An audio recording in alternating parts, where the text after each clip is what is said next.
இயேசு ஆண்டவர் உண்மையில் எவ்வளவு பெரியவர் என்பதும், கிறிஸ்து பிறப்பு விழாவின் தயாரிப்பு என்ன என்பதையும் பார்ப்போம்.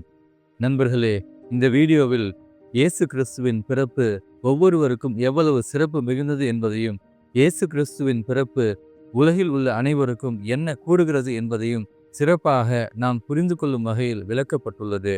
எனவே இந்த வீடியோ குறுகிய 2 பகுதிகளை உள்ளடக்கியுள்ளது. ஒன்றாவது, இயேசு ஆண்டவரது பிறப்பின் சிறப்பு. இரண்டாவது, இயேசு ஆண்டவரின் பிறப்பு நமக்கு கூறும் செய்தி. வீடியோவை முழுமையாக பார்க்குமாறு உங்கள் அனைவரையும் அன்போடு கேட்டுக்கொள்கிறோம். பகுதி 1, இயேசு கிறிஸ்து பிறப்பின் சிறப்புகள். நண்பர்களே, இயேசு என்றால் நம் அனைவருக்குமே பிடிக்கும். ஏனென்றால் அவர்தான் நம்மை ஆசீர்வதிக்கும் வழிநடத்தும் கடவுள். நம் குடும்பங்களை ஆசீர்வதிப்பதும் இயேசு கடவுள்தான். சிறு குழந்தைகள் முதல் பெரியவர் வரை, ஏன் கிறிஸ்தவர் அல்லாதவர்கள் பலருக்கு கூட ஒரு ஆபத்து என்றால் இயேசுவே, இயேசு அப்பா, இயேசு ராஜா என்று தன்னை அறியாமலேயே நம் ஆண்டவர் இயேசுவின் பெயரை அழைப்பதுண்டு. இன்பமோ துன்பமோ இயேசு கிறிஸ்துதான் பலருக்கு இருக்கின்ற நெருங்கிய உறவு. நான் பல இந்து முஸ்லிம் சகோதர சகோதரிகள் இயேசு கிறிஸ்துவின் மீது அன்பு கொண்டு அவருடைய பெயரை உச்சரிப்பதை பார்த்துள்ளேன். உலகம் முழுவதும் தோராயமாக 2,21,700க்கும் மேற்பட்ட கத்தோலிக்க தேவாலயங்களும், தோராயமாக 1272 பில்லியன் கத்தோலிக்க கிறிஸ்துவ மக்கள் உள்ளனர் என புள்ளி விவரங்கள் கூறுகின்றன. மேலும் 5430 ஆயர்களும், 4,06,996 பங்கு தந்தையர்களும், 51,443 டீக்கன்ஸ் என போப் ஆண்டவரின் கீழ் செயலாற்றும் கடவுளின் ஊழியர்களின் தோராயமான விவரமும், கத்தோலிக்க திருச்சபை எந்த அளவிற்கு உலகில் பெரிய திருச்சபை என்றும், இயேசு ஆண்டவரே தோற்றுவித்த திருச்சபை என்றும் நாம் புரிந்து கொள்ளலாம். மேலும் உலகம் முழுவதும் உள்ள பல்லாயிரக்கணக்கான பிரிவினை சபைகள், அந்த சபைகளில் உள்ள மக்கள் என கணக்கெடுத்தால் இயேசுவை பின்பற்றும் மக்கள் இவ்வுலகில் எவ்வளவு பேர் என்பதை புரிந்து கொள்ளலாம். உலகத்தில் எந்த ஒரு புரட்சியாளரும் இயேசு கிறிஸ்துவை போன்று இவ்வளவு பெரிய மாற்றத்தை இந்த உலகில் செய்திருக்க முடியாது. நண்பர்களே, என்னை பொறுத்தவரையிலும் இந்த உலகில் பிறந்தவர்களில் எல்லாம் உண்மையான முதன்மையான புரட்சியாளர் யார் என்றால் அது இயேசு கிறிஸ்து மட்டுமே. நண்பர்களே, வாழ்ந்தது வெறும் 33 வருடம்தான். அதிலும் இறைவார்த்தை போதித்த பணி வாழ்வு வெறும் 3 ஆண்டுகள். எப்படி இவ்வளவு பெரிய மாற்றம் என சற்று விளக்கமாக தெரிந்து கொள்வோம். இயேசு ஆண்டவர் கடவுள், கடவுளின் மகன், ஆசீர்வதிப்பவர், கொடுப்பவர், அனைவரையும் அன்பு செய்கிறவர், சிலுவையில் நமக்காக மரித்தவர் என்பதையெல்லாம் கடந்து இயேசு என்பவர் உண்மையிலேயே யார் என்பதை தெரிந்து கொள்வோம். விவிலியத்தின் அடிப்படையில் இயேசு ஆண்டவர் யார்? அவருக்காக எத்தனை வருடம் மக்கள் காத்திருந்தனர்? ஏன் உலகம் அவர் கட்டுப்பாட்டில் இன்று இருக்கிறது என்பதை தெரிந்து கொள்வோம். யோவான் 8வது அதிகாரம் 58வது இறைவார்த்தையில், ஆபிரகாம் பிறப்பதற்கு முன்பே நான் இருக்கிறேன் என உறுதியாக உங்களுக்கு கூறுகிறேன் என்று இயேசு கூறுவதை வாசிக்கிறோம். ஏன் இவ்வாறு கூறினார் என்பதை யோவான் 8வது அதிகாரத்தை முழுமையாக படிக்கும்போது நாம் தெளிவாக புரிந்து கொள்ளலாம். அன்று இவ்வுலகில் இயேசு கிறிஸ்து வாழும்போது இயேசுவை எதிர்த்த பரிசேயர்கள், அக்காலத்து ஆட்சியாளர்கள், மறைநூல் அறிஞர் அனைவரும் இயேசு கிறிஸ்துதான் கடவுளின் மகன் என ஏற்றுக்கொள்ள தயங்கினார்கள். மேலும் இயேசுவை எப்படியாவது ஒடுக்க வேண்டும், கொன்றுவிட வேண்டும் என்பதற்காக அவரை துருவி துருவி கேள்வி கேட்கும் பகுதிதான் இது. இந்த யோவான் 8 பகுதியில் உள்ள ஒவ்வொரு இறைவார்த்தையும் இயேசு எவ்வளவு ஞானத்தோடு அவரை எதிர்த்து கேள்வி கேட்டவர்களுக்கு பதிலளித்தார் என்பதை நமக்கு விளக்குகிறது. சிறப்பாக பரிசேயர்கள், நாங்கள் ஆபிரகாமின் வழிமரபினர்கள், நீ யார் எங்களுக்கு அறிவுரை கூறுவதற்கு, எங்களின் சட்டங்களை எதிர்ப்பதற்கு என்னும் நோக்கத்தில் அவர்கள் பேசும்போதுதான் இயேசு அவர்களுக்கு ஆபிரகாம் பிறப்பதற்கு முன்பே நான் இருக்கிறேன் என்று கூறுகிறார். ஆபிரகாம் பிறப்பதற்கு முன்பே நான் இருக்கிறேன் என்று கூறுவதன் மூலம் உலகம் தோன்றுவதற்கு முன்பே நான் இருக்கிறேன் என்று தன்னுடைய கடவுள் தன்மையை இயேசு இங்கு விளக்குகிறார். தற்பொழுது விவிலியத்தில் பழைய ஏற்பாட்டில் இயேசு கிறிஸ்துவின் முக்கியத்துவம் என்ன என்பதை தெரிந்து கொள்வோம். இதன் மூலம் இயேசு எவ்வளவு பெரியவர் என்பதையும், இயேசுதான் முதலும் முடிவுமானவர் என்பதையும் தெரிந்து கொள்ளலாம். நண்பர்களே, ஆதாம் ஏவாள் படைப்பு, அவர்கள் கடவுளுடைய கட்டளையை எப்படி மீறினார்கள் என்பது நமக்கு தெரியும். மேலும் அவர்கள் வழிதான் இந்த உலகமே செயல்படுகிறது என்பதை பற்றி இந்த சேனலில் வீடியோ ஒன்று கொடுத்திருக்கிறோம். விருப்பமுள்ளவர்கள் இயேசு முதலும் முடிவுமா இருக்கிறார் என்னும் தலைப்பில் கொடுக்கப்பட்டுள்ள வீடியோவை இந்த சேனலில் பார்க்குமாறு அன்போடு கேட்டுக்கொள்கிறோம். இங்கு நாம் கவனிக்க வேண்டியது என்னவென்றால், ஆதாமும் ஏவாளும் தந்தை கடவுளின் கட்டளையை மீறி பாவம் செய்தவுடன் கடவுள் ஆதாமுக்கும் ஏவாளுக்கும், பிறகு அவர்களை ஏமாற்றிய சாத்தானுக்கும் சாபம் கொடுப்பார். அதில் தந்தை கடவுள் சாத்தானிடம் தொடக்க நூல் 3வது அதிகாரம் 15வது இறைவார்த்தையில், உனக்கும் பெண்ணுக்கும் உன் வித்துக்கும் அவள் வித்துக்கும் பகையை உண்டாக்குவேன், அவள் வித்து உன் தலையை காயப்படுத்தும், நீ அதன் குதிங்காலை காயப்படுத்துவாய் என்று கூறுவார். இது விவிலியத்தில் மிக முக்கியமான பகுதி நண்பர்களே. ஏனெனில் சாத்தான் பாம்பின் உருவில் தோன்றி ஆதாமையும் ஏவாளையும் ஏமாற்றியவுடன் கடவுள் மிகவும் மனம் வருந்தி ஆதாமையும் ஏவாளையும் ஏதேன் தோட்டத்தை விட்டே வெளியேற்றி விடுவார். ஏதேன் தோட்டத்தை விட்டு வெளியேற்றியவுடன் அவர்கள் குடிபெயரும் இடம்தான் இந்த பூமி, மண்ணுலகம். பாவம், சாவு இவை இரண்டுமே ஏதேன் தோட்டத்தில் ஆதாமும் ஏவாளும் கடவுளுடைய கட்டளையை மீறுவதற்கு முன்பு இருக்கவில்லை. கடவுளின் கட்டளையை மீறியவுடன் கடவுளின் வாக்கிற்கேற்ப பாவத்திற்கும் சாவிற்கும் உட்பட்டவர்களாகவே இந்த மண்ணுலகிற்கு வந்தனர். நண்பர்களே, மனிதன் என்பவன் செத்து போவதற்காக கடவுள் தன்னுடைய சாயலில் படைக்கவில்லை. என்றும் அழியா வாழ்வில் கடவுளோடு அவருடைய அரவணைப்பில் மகிழ்ந்து வாழவே கடவுள் மனிதனை ஆசையாக படைத்தார். இப்படியாப்பட்ட மேன்மை மாண்பு கொண்ட மனிதன் தன்னுடைய மேன்மையை இழந்து பாவத்திற்கும் சாவுக்கும் உட்பட்டதால்தான் கடவுள் தொடக்க நூல் 3:15 உனக்கும் பெண்ணுக்கும் உன் வித்துக்கும் அவள் வித்துக்கும் பகையை உண்டாக்குவேன், அதாவது தன்னுடைய மகனை மரியாவின் மகனாக இங்கு குறிப்பிடுகிறார். மேலும் இயேசு ஆண்டவர் சிலுவையில் மரித்து சாத்தானை வெல்வார் என்பதை தான் அவள் வித்து உன் தலையை காயப்படுத்தும் என்றும், சாத்தான் இயேசு கிறிஸ்துவை கொடூரமாக சிலுவையில் வஞ்சிக்கப் போவதைத்தான் நீ அதன் குதிங்காலை காயப்படுத்துவாய் என்று கூறுகிறார். நண்பர்களே, இப்பொழுது நன்றாக புரிந்திருக்கும் என நம்புகிறோம். மனிதன் தன்னுடைய மாண்பை இழந்தவுடனே சர்வ வல்லவரான தந்தை கடவுள் தன்னுடைய ஒரே மகனை ஆதாம் ஏவாள் வழியாய் நுழைந்த பாவம் சாவுக்கு ஈடாக மக்கள் அனைவரையும் இயேசு வந்து மீட்பார் என்பதை தொடக்க நூலிலேயே தந்தை கடவுள் உணர்த்துகிறார். ஆதாம் ஏவாளுக்கு பிறகு நோவா, ஆபிரகாம், மோசே, தாவீது அரசர் என பல ஆயிரம் ஆண்டுகள் தந்தை கடவுள் எப்படி வழி நடத்தினார் என்பதை தான் இயேசு பிறப்பதற்கு முன்பு விவிலியத்தில் பழைய ஏற்பாடு பகுதி முழுவதும் வாசிக்கிறோம். நண்பர்களே, சர்வ வல்லவரான தந்தை கடவுளை யாருமே என்றுமே பார்த்ததில்லை, பார்க்கவும் முடியாது. அப்படி இருக்க அவர் எப்படி அன்று தான் தேர்ந்து கொண்ட மக்களை வழி நடத்தினார் என்றால், பல காலகட்டத்தில் தான் தேர்ந்து கொண்ட அரசர்கள், நீதி தலைவர்கள், பல்வேறு இறைவாக்கினர்கள் மற்றும் அரசர்கள் வழியாகத்தான் வழி நடத்தினார். பழைய ஏற்பாடு முழுவதையும் படிக்கும்போது தந்தை கடவுள் தான் தேர்ந்து கொண்ட மக்களை ஒரு தந்தையை போன்று அன்புடனும் கண்டிப்புடனும் ஆசீர்வாதங்கள் தந்தும் வாழ்வதற்கு வாழ்க்கை நெறிகளை கொடுத்தும் அவர்கள் வேண்டுவதற்கேற்ப அவர்களுக்கு தேவையானவற்றை தந்தும் வழி நடத்தினார்.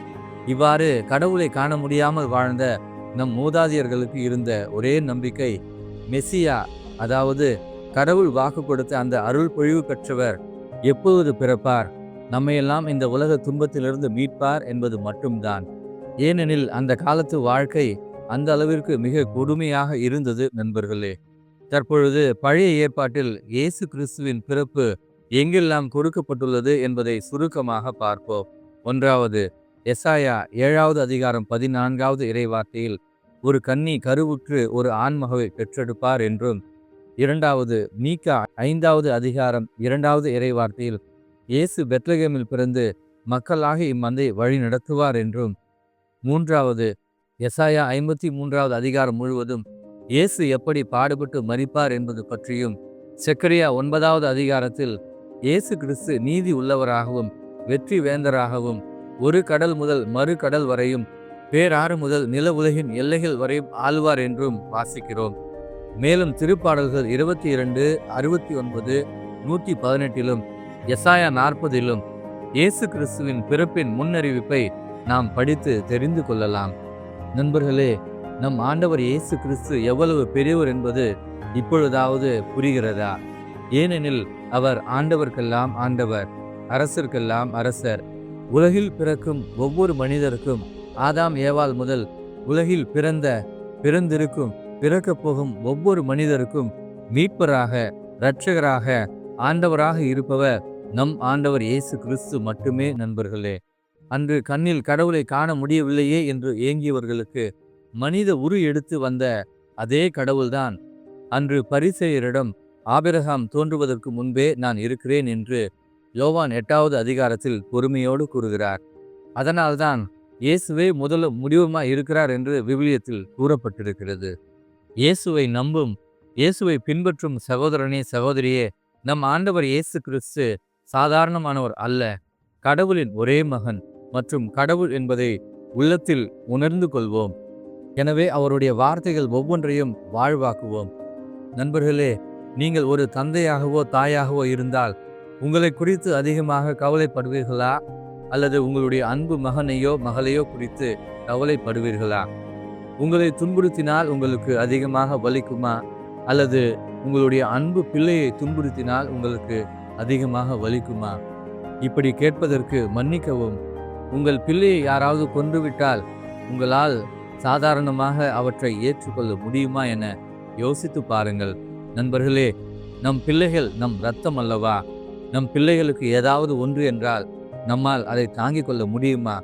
அவர்களுக்காகத்தானே உண்மையில் வாழ்கிறோம். சர்வ வல்லவரான தந்தை கடவுள் இந்த உலகத்தையே படைத்தவர். தன்னுடைய ஒரே மகன் இயேசு கிறிஸ்துவை சிலுவையில் கொல்வதற்காக அவர் கொடுத்தார் என்றால் நம் மீது அவருக்கு எவ்வளவு அன்பு இருக்கும் என யோசித்து பாருங்கள் நண்பர்களே. இதனால்தான் யோவான் 3வது அதிகாரம் 16வது இறைவார்த்தையில் தம் ஒரே மகன் மீது நம்பிக்கை கொள்ளும் எவரும் அழியாமல் நிலைவாழ்வு பெறும் பொருட்டு அந்த மகனையே அளிக்கும் அளவுக்கு கடவுள் உலகின் மேல் அன்பு கூர்ந்தார் என்று வாசிக்கிறோம். நண்பர்களே, தந்தை கடவுள் தம் மகனை மாற்றிப்படுத்தி அவரின் கீழ் இந்த உலகில் உள்ள அனைத்தையும் ஒப்படைத்து விட்டார். மகன் இயேசு கிறிஸ்து சிலுவையில் சாவையே ஏற்கும் அளவிற்கு தன் தந்தையின் வார்த்தைக்கு கட்டுப்பட்டு தன் உயிரையே நமக்காக கொடுத்தார். எனவே தந்தையும் மகனும் ஒரே கடவுள், அதாவது தந்தை வேறு மகன் வேறு அல்ல நண்பர்களே. இருவரும் ஒன்றுதான் என்பதை என்றுமே மறந்துவிட வேண்டாம். தற்பொழுது முதலும் முடிவுமான நம் ஆண்டவர் இயேசு கிறிஸ்துவை பற்றி தெரிந்து கொண்ட நாம் இயேசு கிறிஸ்துவின் பிறப்பு நமக்கு கூறும் செய்தியை மிக சுருக்கமாக புரிந்து கொள்வோம். பகுதி 2, இயேசுவின் பிறப்பு கூறும் செய்தி. 1. நண்பர்களே, இயேசுவின் பிறப்பு என்றாலே முதலில் மகிழ்ச்சிதான். ஏனெனில் ஒரு கடவுளின் பிறப்பு அவரால் படைக்கப்பட்ட பிள்ளைகள் யாவருக்குமே மகிழ்ச்சியாகத்தானே இருக்க முடியும். 2. ஆண்டவர்க்கெல்லாம் ஆண்டவர், அரசர்க்கெல்லாம் அரசரான நம் ஆண்டவர் இந்த உலகத்தில் மாட்டுத் தொழுவத்தில்தான் பிறந்தார். எனவே எளிமையே இயேசு கிறிஸ்துவின் பிறப்பு கூறும் அடுத்த செய்தி. 3. இயேசு கிறிஸ்துவின் பிறப்புதான் இவ்வுலகின் மீட்பு நண்பர்களே. எனவே ஆதாம் ஏவாள் வழி நுழைந்த பாவம், சாவு இவை இரண்டிலும் சிக்கியுள்ள இந்த உலகில் பிறக்கும் ஒவ்வொரு மனிதருக்கும் இயேசு கிறிஸ்துதான் வழி, வாழ்வு, உண்மை, அதாவது எல்லாமுமாக இருக்கிறார் நண்பர்களே. இந்த மகிழ்ச்சி, எளிமை மற்றும் மீட்பு ஆகிய மூன்றுமே நமக்கு கடவுளிடமிருந்து அவரின் பிறப்பையொட்டி கொடுக்கப்பட்டிருக்கிறது. அவருடைய அன்பு பிள்ளைகளாகிய நாம் இயேசுவின் பிறப்பையொட்டி கிடைக்கும் இந்த மகிழ்ச்சி, எளிமை, மீட்பு போன்றவற்றை பெறுவதற்கு நமக்கு கொடுக்கப்பட்டிருக்கும் வாழ்க்கை முறைதான் இயேசு கிறிஸ்துவின் வாழ்க்கை முறை. நம் ஆண்டவர் இயேசு கிறிஸ்துவின் வாழ்க்கை நமக்கு என்ன கூறுகிறது என்பவற்றை புரிந்து கொள்வோம். 1. மாட்டுத் தொழுவத்தில் பிறந்து நம் ஆண்டவர் எளிமையாக வாழுங்கள் என்று நம் அனைவரையும் பார்த்து கூறுகிறார். எளிமையாக உடுத்துவதும், அன்போடும் கனிவோடும் தாழ்ச்சியோடும் பரிவோடும் வாழ இயேசுவின் பிறப்பின் மூலம் தெரிந்து கொள்வோம் நண்பர்களே. 2. இயேசு தன் 30 வயது வரை தன் பெற்றோருக்கு துணையாக வாழ்ந்தார் என்று லூக்கா 2வது அதிகாரம் 51வது இறைவார்த்தையில் வாசிக்கிறோம். எனவே நாம் நம்முடைய தாய் தந்தையை நன்றாக பார்த்து கொள்வதும், அவர்கள் கண்ணீர் வடிக்காமல் வாழ்வதற்கு வேண்டிய எல்லா உதவிகளை செய்வதும், அவர்களுடைய தேவைகள் எல்லாம் நிறைவேற்றி அவர்களை பார்த்து கொள்வதும் தான் இயேசுவின் வாழ்க்கை நமக்கு கூறும் அடுத்த கிறிஸ்துமஸ் நண்பர்களே. இறுதியாக இயேசு கிறிஸ்து தனக்காக வாழ்ந்தாரா என்றால் உறுதியாக இல்லை நண்பர்களே. ஏனெனில் இயேசு கிறிஸ்து தன் வாழ்நாள் முழுவதும் ஏழைகளுக்காகவும், ஒடுக்கப்பட்டோருக்காகவும், கைவிடப்பட்டோருக்காகவும், நோய்வாய்ப்பட்டவர்களுக்காகவுமே வாழ்ந்து தன்னுடைய வாழ்க்கையை அர்ப்பணித்தார் நண்பர்களே. எனவே ஏழை எளியோருக்கு உதவி செய்வதும், நம் குடும்பம் குழந்தைகளுக்கு நாம் செய்வது போலவே ஏழை எளியோருக்கு புத்தாடை வாங்கி கொடுப்பதும், வீட்டு உணவை பகிர்ந்து கொள்வதும், அரிசி, மளிகை பொருட்கள், காய்கறிகள் போன்றவற்றை வாங்கி கொடுத்து நம் குடும்பத்தைப் போலவே அவர்களை பார்த்து கொள்வதும் தான் இயேசு நம்மிடம் எதிர்பார்ப்பது நண்பர்களே. இவ்விதமாய் பிறரை போல் இல்லாமல் இயேசு கிறிஸ்துவின் வாழ்க்கையை பார்த்து நாம் நம்முடைய வாழ்க்கையை அர்த்தமுள்ள முறையில் பிறருக்கு பயனுள்ள வகையில் வாழ்வதைத்தான் இயேசு நம் அனைவரிடமும் அவரின் பிறப்பையொட்டி எதிர்பார்க்கின்றார் நண்பர்களே. எனவே அவரின் குரலுக்கு செவிசாய்த்து நம் வாழ்வை முழுமையாக நாம் மாற்றிக்கொள்ளும் போது இயேசு நாம் இருக்கும் இடத்திற்கு வந்து மகிழ்ச்சி, எளிமை, மீட்பு போன்ற ஆசீர்வாதங்களை நமக்கு தருவார். அப்பொழுது நாம் இருக்கும் இடத்திலேயே இயேசுவும் இருப்பார். வேறு என்ன நமக்கு வேண்டும்? ஒவ்வொரு நாளும் நமக்கு கிறிஸ்துமஸ் தான் நண்பர்களே. இயேசு விரும்பும் கிறிஸ்து பிறப்பு விழா நல்வாழ்த்துக்களை உங்கள் அனைவருக்கும் இயேசு கிறிஸ்துவின் இனிய நாமத்தினால் தெரிவித்துக் கொள்கிறோம். இயேசுவுக்கே புகழ், இயேசுவுக்கே நன்றி. மரியே வாழ்க.